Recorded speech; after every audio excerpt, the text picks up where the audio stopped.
امیر المومنین، کیا کوئی عورت شادی کے 6 مہینے کے بعد بھی بچہ پیدا کر سکتی ہے؟ اور اگر میرے گھر میں شادی کے 6 مہینے کے بعد بچہ پیدا ہو گیا تو میں اس بچے کو اپنا بچہ مانوں یا نہ مانوں؟ یہ 2 الگ الگ سوال ہیں۔ اللہ الرحمن الرحیم، یا ایہا الذین آمنوا ادخلوا فی السلم کافہ ولا تتبعوا خطوات الشیطان انہ لکم عدو مبین۔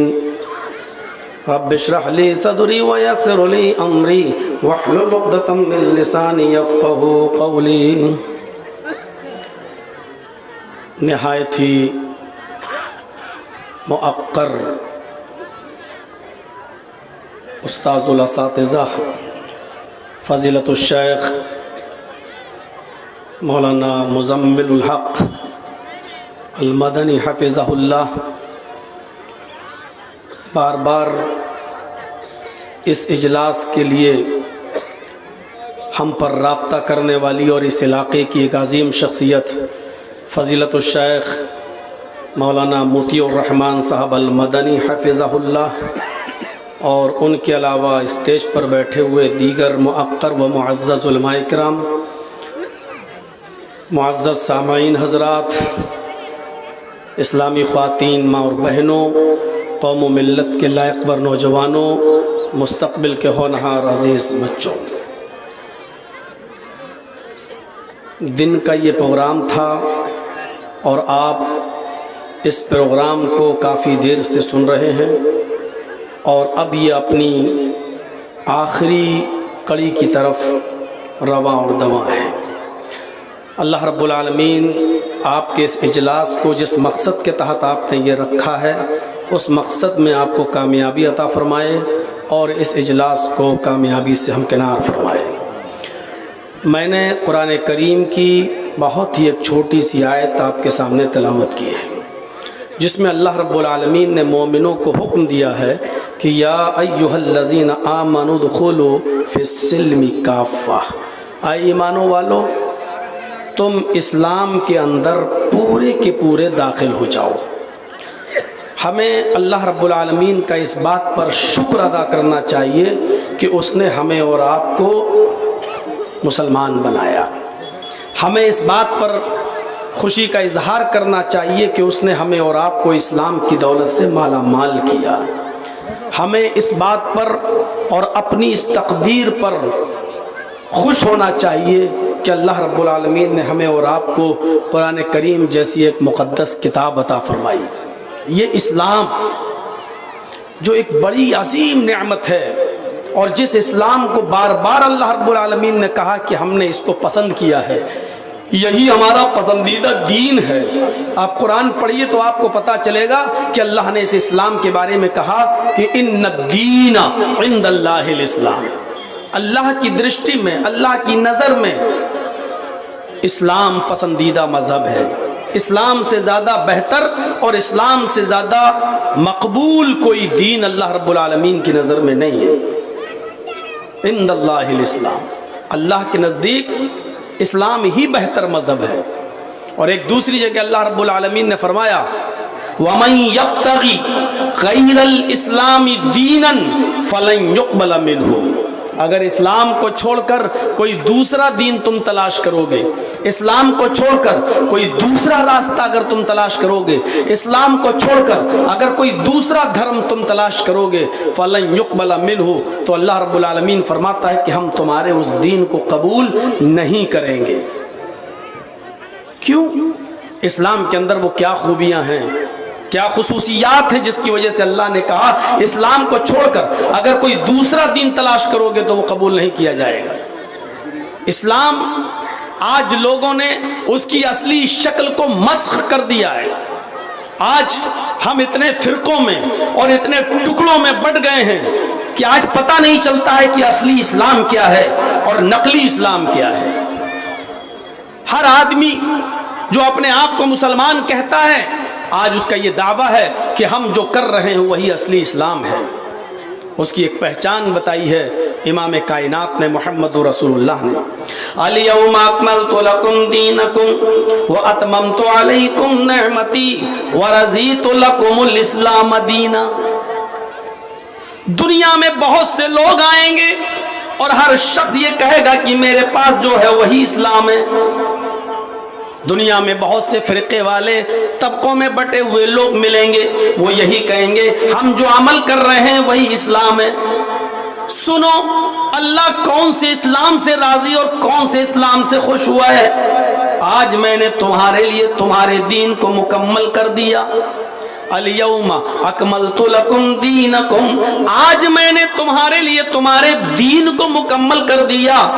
واتممت علیکم نعمتی، اور اپنی نعمتوں کا اتمام کر دیا، اپنی نعمتیں ہم نے پوری کر دی۔ ورضیت لکم الاسلام دینا، اور میں تمہارے اس دین اسلام سے راضی اور خوش ہو گیا۔ اللہ نے یہ بات محمد رسول اللہ سے کہی، آج میں نے تمہارے لیے تمہارے دین کو مکمل کر دیا۔ جو دین نبی پر مکمل ہوا تھا اس دین سے اللہ راضی ہے۔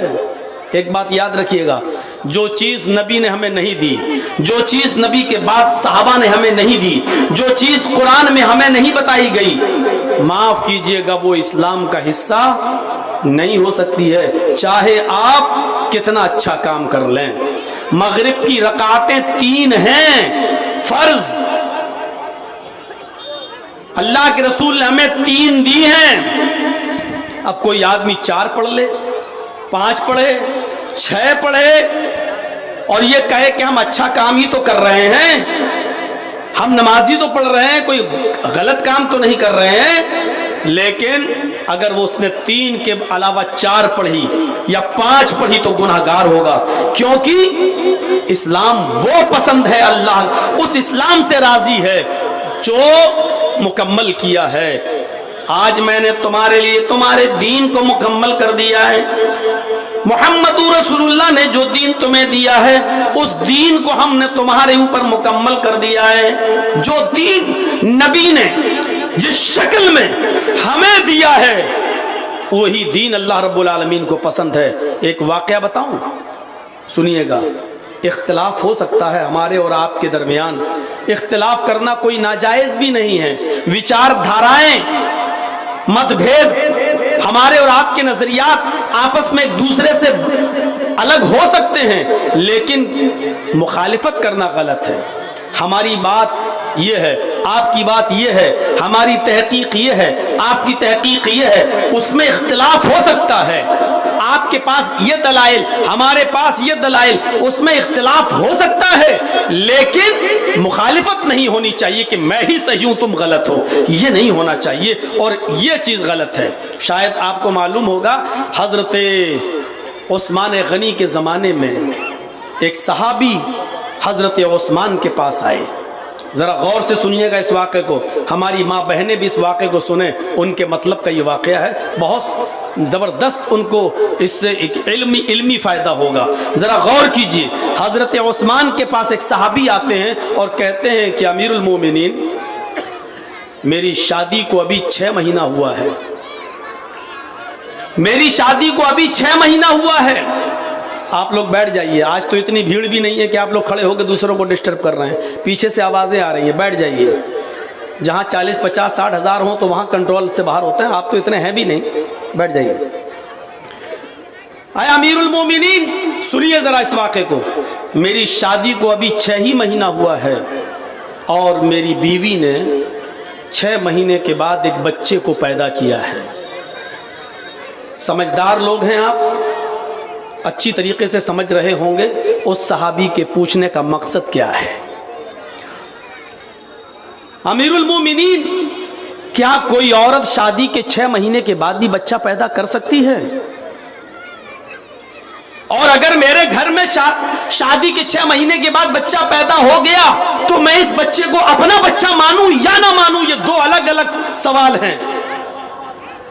کیا عورت شادی کے 6 مہینے کے بعد بچہ پیدا کر سکتی ہے؟ حضرت عثمان غنی نے فرمایا بالکل نہیں، کہا امیرُ المومنین لیکن میرے گھر میں شادی کے 6 مہینے کے بعد بچہ پیدا ہوا ہے، اس بچے کو میں کیا درجہ دوں، اپنا بچہ یا وہ ناجائز بچہ؟ تو حضرت عثمان غنی کیا کہتے ہیں؟ وہ بچہ ناجائز ہے، غلط ہے، اس لیے کہ شادی کے 9 مہینے کے بعد بچہ پیدا ہونا چاہیے کم سے کم۔ پیٹ میں اس کی 9 مہینے کا بچہ، 6 مہینے کا بچہ کیسے پیدا ہو سکتا ہے؟ یہ تو غلط ہے۔ اتفاق دیکھیے، اتفاق دیکھیے، حافظ احمد ابن حجر الاسقلانی رحمت اللہ علیہ لکھتے ہیں کہ یہ جمعرات کا دن تھا، فتح الباری میں یہ جمعرات کا دن تھا، اور اس آدمی نے یہ سوال کیا، حضرت عثمان غنی نے کہا نہیں تمہاری بیوی بدچلن ہے، اس کا مطلب یہ کہ شادی سے پہلے اس نے کہیں ناجائز تعلق قائم کیا تھا۔ اور صبح ہوتے ہی ہوئے جب جمعہ کا دن آیا تو جمعے کے دن حضرت عثمان غنی نے خطبہ دیا جمعہ کا، اور اس خطبے کے اندر اس صحابی کو جو سامنے بیٹھے تھے فرمایا کہ تمہاری بیوی بدچلن ہے، اور اگلے جمعے کو، نیکسٹ آنے والے جمعے کو تمہاری بیوی کو پتھروں سے مار مار کے سنسار کیا جائے گا، زناکار عورت کو سینے کے برابر گاڑ گاڑ کر زمین پر پتھروں سے مار مار کے اس کو ختم کر دیا جائے گا، کیونکہ تمہاری بیوی نے 6 مہینے کے بعد 6 مہینے کے اندر بچہ پیدا کیا ہے۔ حضرت عثمان غنی رضی اللہ تعالیٰ عنہ جب منبر سے اترتے ہیں اور نماز ادا کرتے ہیں، نماز جمعہ پڑھاتے ہیں، اسی مسجد کے اندر حضرت علی بھی موجود ہیں۔ اب دیکھیے اختلاف، 2 صحابی کا اختلاف۔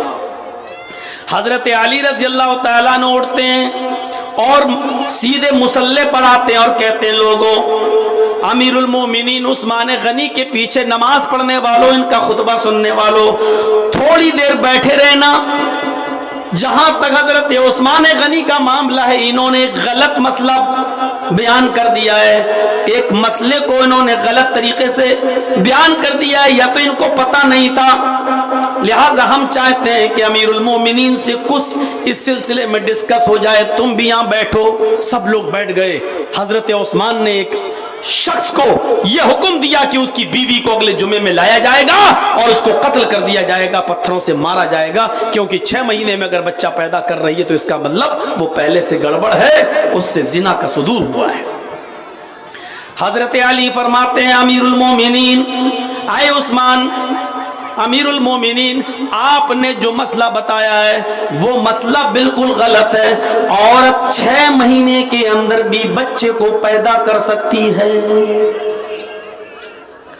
حضرت عثمان غنی اٹھتے ہیں اور کہتے ہیں کہ اے علی، یہاں من مانی نہیں چلے گی کہ تم نے جو کہہ دیا مان لیا، ہم اور تم دونوں دلیل کے محتاج ہیں۔ اللہ کے نبی کے زمانے میں کیا کبھی ایسا کوئی کیس آیا؟ کیا اللہ کے نبی صلی اللہ علیہ وسلم نے کبھی کسی 6 مہینے میں ہونے والے بچے کو اس کے باپ کو حکم دیا ہو کہ اس کو اپنا بیٹا مانو؟ ایسا کوئی واقعہ پیش آیا؟ کیا قرآن میں کوئی دلیل ہے؟ حدیث میں کوئی دلیل ہے؟ حضرت علی فرماتے ہیں امیر المومنین، یہ سچ ہے کہ اللہ کے نبی کے زمانے میں ایسا کوئی واقعہ پیش نہیں آیا، کسی عورت نے 6 مہینے میں بچہ پیدا نہیں کیا، یہ سچ ہے۔ کیا اللہ کے رسول نے 6 مہینے میں پیدا ہونے والے بچے کو اپنا باپ کا بچہ مانا؟ فرمایا یہ بھی سچ ہے، جب پیدا ہی نہیں ہوا نبی کے زمانے میں تو آپ کیوں اپنائیں گے؟ ایسا نہیں ہوا۔ تو کہا پھر تم کس دلیل کی بنیاد پر کہہ رہے ہو کہ 6 مہینے میں بچہ پیدا کر سکتی ہے؟ کہا قرآن میں آیا ہے۔ حضرت علی نے کہا قرآن میں آیا ہے۔ اب سنیے، حضرت عثمان کہتے ہیں واہ اے علی، آپ نے قرآن پڑھا اور ہم نے نہیں پڑھا۔ قرآن تم ہی پڑھتے ہو، ہم نہیں پڑھتے ہیں۔ مجھے بتاؤ کہاں لکھا ہے قرآن کے اندر کہ 6 مہینے میں بچہ پیدا ہو جائے تو وہ بچہ جائز بچہ ہوگا؟ دلیل دو۔ حضرت علی فرماتے ہیں اب میں تمہیں دلیل دے رہا ہوں، بیٹھو۔ حضرت عثمان غنی کہتے ہیں میں تو بیٹھا ہی ہوا ہوں، کھڑے تو تم اور دلیل پیش کرو، بغیر دلیل کے بات نہیں مانی جائے گی، دلیل دو، قرآن میں کہاں آیا ہے؟ حضرت علی رضی اللہ تعالیٰ عنہ دلیل دیتے ہیں، امیر المومنین عثمان، اے بھیا نوٹنکی بند کرو، بہت ہو گیا ہے، تیرا چینل بہت دنوں سے چل رہا، بہت پیسہ کما رہا ہے تو بیٹھ جا۔ کتنی دیر ہو گئی اور ابھی تک سیٹنگ نہیں بنا پایا یہ اپنا؟ اتنی دیر میں تو لڑکی سیٹنگ ہو کے بھاگ جاتی ہے۔